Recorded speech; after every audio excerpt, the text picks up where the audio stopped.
নমস্কার, ভাগ্যবার্তা অনুষ্ঠানে আপনাদের সকলকে। লক্ষ্মী কমলা যোগ বা কেউ বলে এটা গজকেশরী যোগ, কেউ বলে মহালক্ষ্মী যোগ। এটা কিভাবে সৃষ্টি হয়? এটা চন্দ্র ও বৃহস্পতি যোগে এটা সৃষ্টি হয়ে থাকে। চন্দ্র বৃহস্পতি যদি একই রাশিতে থাকে তাহলে সেটা খুবই ভালো বলা যেতে পারে।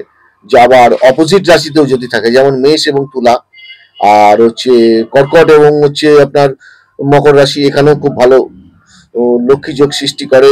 সব থেকে বেটার দেন রেজাল্ট হয় হচ্ছে আমাদের ধনু রাশিতে অথবা মীন রাশিতে। এই যোগে আমাদের খুব ভালো রেজাল্ট করতে পারে, এটাকে লক্ষ্মী যোগ বলা হয়। আর একটা জিনিস মনে রাখবেন, এর সঙ্গে যদি কোনো রকম পাপক গ্রহ বসে থাকে, ধরুন রাহু বসে থাকলে আপনার অর্থনৈতিক আপনি রোজগার করবেন এবং নাশ হওয়ার সম্ভাবনা রয়েছে।